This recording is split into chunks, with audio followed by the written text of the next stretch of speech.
গল্পকথন by জ্যোতি চ্যানেলে আজকে শুনবেন হুমায়ূন আহমেদের লেখা ছোট গল্প জলিল সাহেবের পিটিশন। তিনি হাসি মুখে বললেন, আমি দুজন শহীদ মুক্তিযোদ্ধার বাবা। 71-এ আমার দুটি ছেলে মারা গেছে। আমি অবাক হয়ে তাকালাম। ভদ্রলোকের চেহারা বিশেষত্বহীন, বয়স প্রায় 60-এর কোঠায়। সে তুলনায় বেশ শক্ত সমর্থ। বসেছেন মেরুদণ্ড সোজা করে, চোখের দৃষ্টি তীক্ষ্ণ, চশমা টশমা নেই, তার মানে চোখে ভালোই দেখেন। আমি বললাম, আমার কাছে কী ব্যাপারে? ভদ্রলোক যেভাবে বসেছিলেন সেভাবেই বসে রইলেন। সহজ সুরে বললেন, একজনের ডেড বডি পেয়েছিলাম, মালিবাগে কবর দিয়েছি। আমার ছোট মেয়ের বাড়ি আছে মালিবাগে। তাই নাকি? জি, মালিবাগ চৌধুরীপাড়া। আমার কাছে কেন এসেছেন?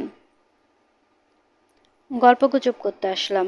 নতুন এসেছেন এ পাড়ায়, খোঁজখবর করা দরকার। আপনি আমার প্রতিবেশী। ভদ্রলোক হাসি মুখে বসে রইলেন। আমার সন্দেহ হলো তিনি হয়তো সত্যি সত্যি হাসছেন না, তার মুখের কাঁটাটাই হাসি হাসি। ভদ্রলোক শান্ত স্বরে বললেন, আমি আপনার পাশের গলিতেই থাকি। তাই বুঝি? জি, 13/2 বাসার সামনে একটা নারিকেল গাছ আছে, দেখেছেন তো? আমি দেখিনি, তবু মাথা নাড়লাম। ভদ্রলোকের চরিত্র স্পষ্ট হতে শুরু করেছে। সম্ভবত অবশ্য জীবনযাপন করছেন, কিছু করবার নেই। সময় কাটানোই বোধহয় তার এখন একমাত্র সমস্যা, যার জন্য ছুটির দিনে প্রতিবেশী খুঁজতে হয়। আমার নাম আব্দুল জলিল। আমি নিজের নাম বলতে গেলাম, ভদ্রলোক বলতে দিলেন না। উঁচু গলায় বললেন, চিনি, আপনাকে চিনি। চা খাবেন? চার কথা বলি।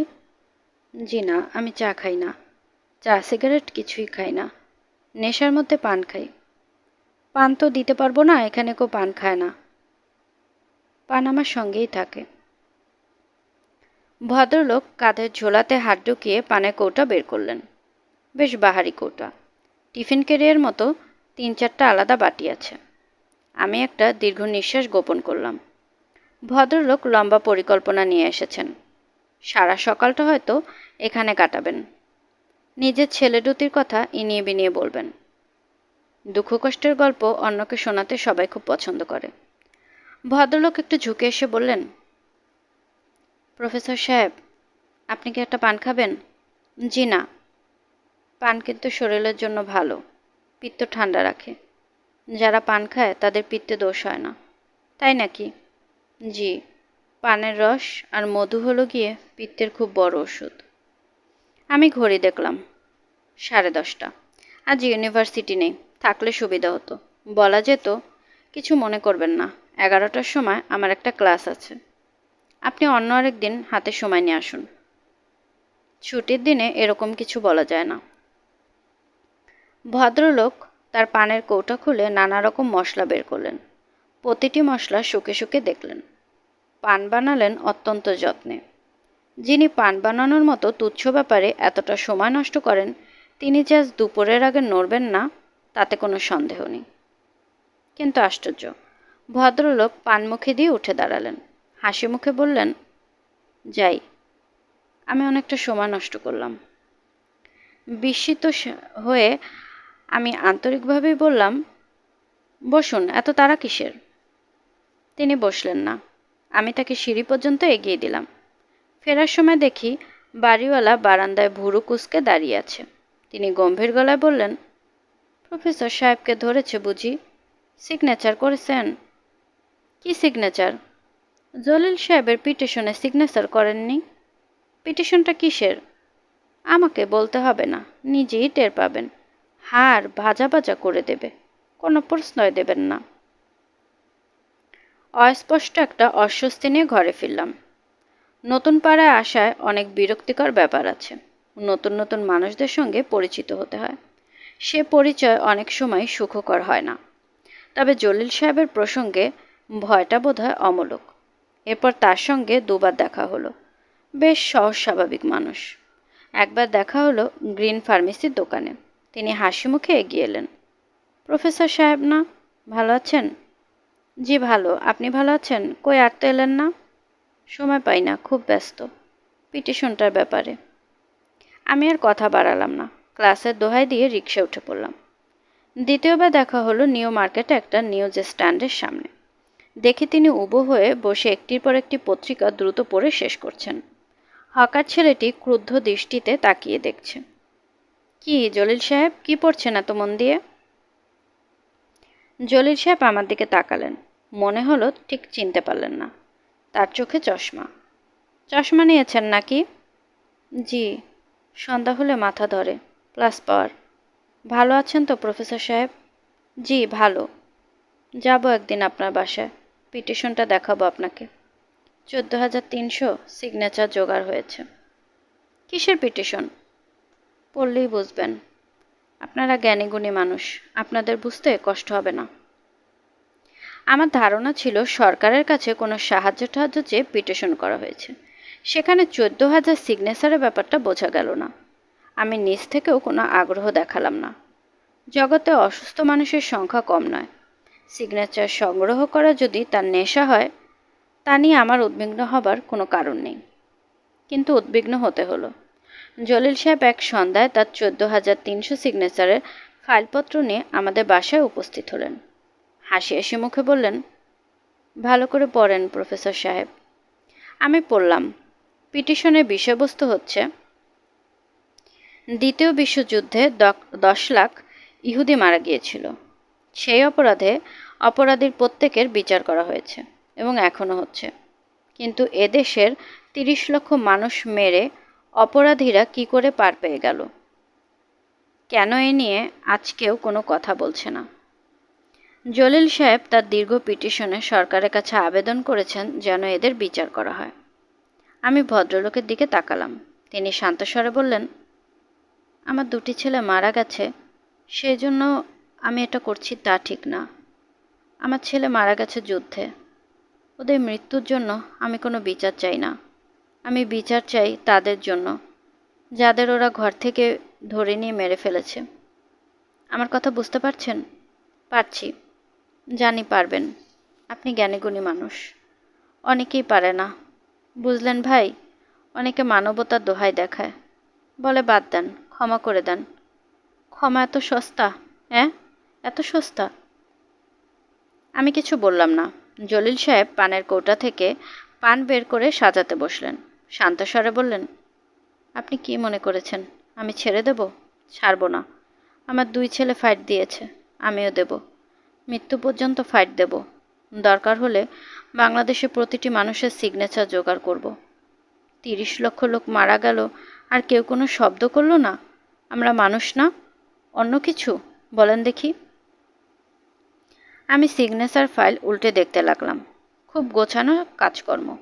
সিগনেচারের পাশে বর্তমান ঠিকানা ও স্থায়ী ঠিকানা, স্বাধীনতা যুদ্ধে নিহত আত্মীয়স্বজনদের নামধাম। অনেকেই মনে করে আমার মাথার ঠিক নেই। এক পত্রিকা অফিসে গিয়েছিলাম। সম্পাদক সাহেব দেখাই করলেন না। ছোকরা মতো একটা ছেলে বলল, কেন পুরানা কাসুন্দি ঘাটছেন? বাদ দেন ভাই।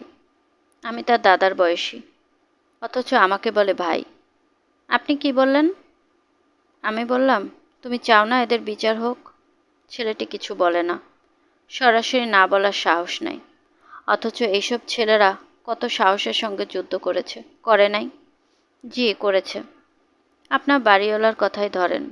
তার এক শালাকে ঘর থেকে ধরে নিয়ে গিয়ে মেরে ফেলেছে। অথচ এই লোক সিগনেচার করেনি। 30 লাখ লোক মরে গেল, কোনো বিচার হলো না। মনে হলেই বুকের মধ্যে চিনচিন ব্যথা হয়। আমি অত্যন্ত অস্বস্তি নিয়ে অপেক্ষা করতে লাগলাম। ভদ্রলোক দ্বিতীয় একটি পান মুখে পুরে বললেন, সরকারি লোকজনদের সঙ্গে দেখা করেছি। তারা আমি কি বলতে চাই সেটাই ভালো করে শুনতে চায় না। একজন আমাকে বলল, আপনি একটা পরিত্যক্ত বাড়ির জন্য দরখাস্ত করেন। আপনার 2টি ছেলে মারা গেছে, বাড়ি পাওয়ার হক আপনার আছে। আপনি কি বললেন? আমি আবার বলবো কি? বাড়ির জন্য আমি পিটিশন করছি নাকি? বাড়ি দিয়ে আমি করবোটা কি? আমার 2 ছেলের জীবন কি এত সস্তা? একটা বাড়ি দিয়ে দাম দিতে চায়? কত বড় স্পর্ধা, চিন্তা করেন। আমি চাই একটা বিচার হবে, বিচার হবে, আর কিছুই না। সভ্য সমাজের নিয়ম মতো বিচার হবে, বুঝলেন? জি বুঝলাম। আপনারা জ্ঞানীগুণী মানুষ, আপনাদের বুঝতে কষ্ট হয় না। অন্যেরা বুঝতে চায় না, এক একটা সিগনেচারের জন্য 3বার করে যেতে হয়। তাতে অসুবিধা নাই, আমি ছাড়বার লোক না। আমার সিগনেচার নিয়ে ভদ্রলোক চলে গেলেন। তারপর অনেক দিন তার সঙ্গে দেখা হলো না। একটা কৌতূহল জেগে রইল। রাস্তাঘাটে দেখা হলে জিজ্ঞেস করেছি, কি ভাই, কত দূর করলেন? চালিয়ে যাচ্ছি প্রফেসর সাহেব, দোয়া রাখবেন। লোকজন দস্তখত দিচ্ছে তো? সবাই দেয় না, ভয় পায়। কিসের ভয়? ভয়ের কি কোনো বাপ মা আছে? ভয় পাওয়া যাদের স্বভাব তারা ভয় পাবেই, বুঝলেন না? আমি আছি লেগে, আদালতে হাজির করে ছাড়ব। কি বলেন প্রফেসর সাহেব? তা তো ঠিকই, ডিস্ট্রিক্ট ভাগ করে ফেলেছি। এখন সব ডিস্ট্রিক্টে যাব। কষ্ট হবে, উপায় তো নাই। আপনি কি বলেন? ভালোই তো। তাছাড়া শুধু দস্তখত জোগাড় করলেও হবে না, কেস চালানোর মতো এভিডেন্স থাকতে হবে। বিনা কারণে নিরপরাধ লোকজন ধরে ধরে মেরেছে, এটা প্রমাণ করতে হবে না? ওরা ঘাঘু ঘাঘু সব লইয়ে দেবে না? তা তো করবেনি। আপনি তো অন্ধ না, অন্যায়টা বুঝতে পারছেন। বেশিরভাগ লোকই পারে না, মূর্খের দেশ। অনেক দিন আর জলিল সাহেবের দেখা পাই না। হয়তো সত্যি সত্যি জেলায় জেলায় ঘুরে বেড়াতে শুরু করেছেন। বগলে ভারী ভারী ফাইল, দস্তখতের সংখ্যা হয়তো বাড়ছে। 12,000 থেকে 15,000, 15 থেকে 20। এমনকি সত্য হতে পারে যে 40-50 লাখ দস্তখত জোগাড় করে ফেলবেন তিনি। 50 লাখ লোকের দাবি অত্যন্ত জোরালো দাবি। বর্ষার শুরুতে খবর পেলাম জলিল সাহেব অসুখে পড়েছেন। হাঁপানির সঙ্গে রিমেটিক ফিভার। বাড়িওয়ালা বললেন, পাগল মানুষ, শরীরের যত্ন তো কোনো দিন করে নাই, এ যাত্রা টিকবে না। বলেন কি? হ্যাঁ, গ্রিন ফার্মেসির ডাক্তার সাহেব বললেন। আমি নিজেও গিয়েছিলাম দেখতে। অবস্থা কি বেশি খারাপ?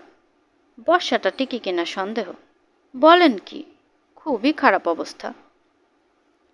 বর্ষাটা অবশ্য টিকে গেলেন।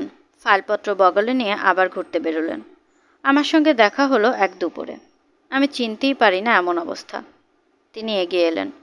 প্রফেসর সাহেব না? আরে কি ব্যাপার ভাই, এ কী অবস্থা আপনার? বাঁচব না বেশি দিন। না বাঁচলে হবে, এত বড় একটা প্রজেক্ট হাতে নিয়েছেন। ওইটার জন্যই টিকে আছি।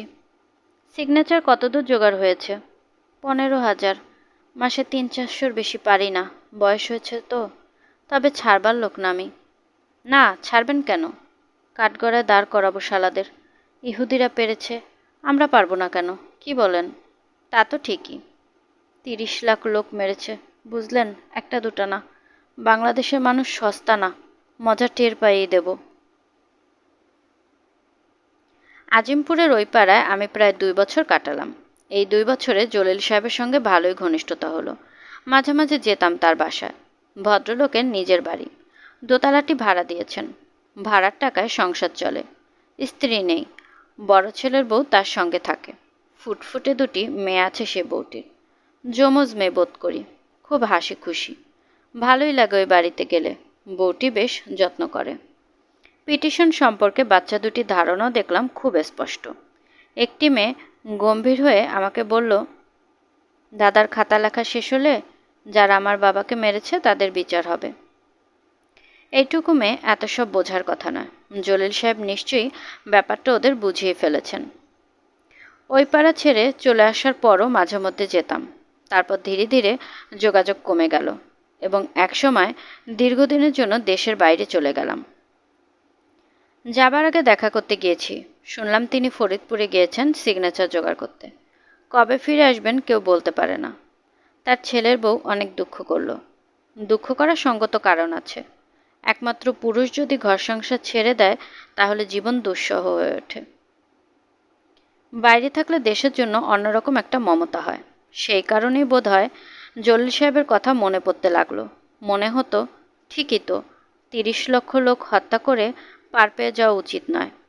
জলিল সাহেব যা করছেন ঠিকই করছেন। এটা মধ্যযুগ না, এ যুগে এত বড় অন্যায় সহ্য করা যায় না। উইকেন্ডগুলোতে বাঙালিরা এসে জড়ো হতো আমার বাসায়। কিছু আন্ডার গ্রাজুয়েট ছেলে, মুরহেড স্টেট ইউনিভার্সিটির অঙ্কের প্রফেসর আফসার উদ্দিন সাহেব। সবাই একমত, জলিল সাহেবের প্রজেক্টে সব রকম সাহায্য করতে হবে। বাংলাদেশের জনগণের পক্ষ থেকে প্রয়োজন হলে আন্তর্জাতিক আদালতে মামলা দায়ের করা হবে। বিদেশি পত্রিকায় জনমতের জন্য লেখালেখি করা হবে। আমেরিকার ফার্গো শহরে আমরা এক সন্ধ্যাবেলায় আব্দুল জলিল সংগ্রাম কমিটি গঠন করে ফেললাম। আমি তার আহ্বায়ক, আফসার উদ্দিন সাহেব সভাপতি। বিদেশে বসে দেশের কথা ভাবতে বড় ভালো লাগে। সবসময় ইচ্ছে করে কিছু একটা করি। দেশে ফিরলাম 6 বছর পর। ঢাকা শহর অনেকখানি বদলে গেলেও জলিল সাহেবের বাড়ির চেহারা বদলায়নি। সে ভাঙা পালেস্তারা ওঠা বাড়ি, সেই নারিকেল গাছ। কড়া নাতি 14-15 বছরের ভারী মিষ্টি একটি মেয়ে দরজা খুলে দিল। অবাক হয়ে তাকালো আমার দিকে। তুমি কি জলিল সাহেবের নাতনি? জি। তিনি বাড়ি আছেন? না, দাদু মারা গেছেন 2 বছর আগে।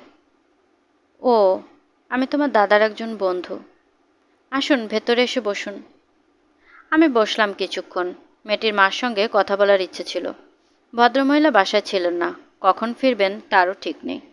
উঠে আসবার সময় জিজ্ঞেস করলাম, তোমার দাদু যে মানুষের সিগনেচার জোগাড় করতেন সেই সব আছে? জি আছে। কেন? তোমার দাদু যে কাজটা শুরু করেছিলেন সেটা শেষ করা উচিত, তাই না? মেয়েটি খুব অবাক হলো। আমি হাসি মুখে বললাম, আমি আবার আসবো, কেমন? জি আচ্ছা। মেয়েটি গেট পর্যন্ত এগিয়ে দিতে এসে নরম গলায় বলল, দাদু বলেছিলেন একদিন কেউ না কেউ এই ফাইল নিতে আসবে। আর যাওয়া হলো না। উৎসাহ মরে গেল। দেশে এখন নানা রকম সমস্যা, যেখানে সেখানে বোমা ফাটে, মুখ বন্ধ করে থাকতে হয়। এর মধ্যে পুরনো একটা সমস্যা টেনে আনতে ইচ্ছে করে না। আমি জলিল সাহেব নই, আমাকে ভবিষ্যতের কথা ভাবতে হয়। মিরপুরে একটা পরিত্যক্ত বাড়ি কেনার জন্য নানান ধরনের লোকজনদের সঙ্গে কথা বলতে হয়। জলিল সাহেবের 32,000 দস্তখতের ফাইল নিয়ে রাস্তায় রাস্তায় বেরোনোর আমার সময় কোথায়? জলিল সাহেবের নাতনিটি হয়তো অপেক্ষা করে আমার জন্য। দাদুর পিটিশনের ফাইলটি ধুলো ঝেড়ে ঠিকঠাক করে রাখে। এই বয়সী মেয়েরা মানুষের কথা খুব বিশ্বাস করে। শুনছিলেন হুমায়ুন আহমেদের লেখা ছোট গল্প জলিল সাহেবের পিটিশন। আজকের গল্পটি কেমন লাগলো কমেন্ট করে জানাতে ভুলবেন না। আমি আমার নিজের মতো করে আপনাদেরকে গল্প পাঠ করে শোনানোর চেষ্টা করছি, তাই ভুল ত্রুটি কিছু হলে আশা করি ক্ষমা সুন্দর দৃষ্টিতে দেখবেন। এবং গল্প পাঠ ভালো লাগলে প্লিজ আমার চ্যানেলটিকে সাবস্ক্রাইব করবেন। চাইলে অন্যদের সাথেও শেয়ার করতে পারেন। গল্পকথন বাই জুথি চ্যানেলের সাথেই থাকবেন আশা করছি। আল্লাহ হাফেজ।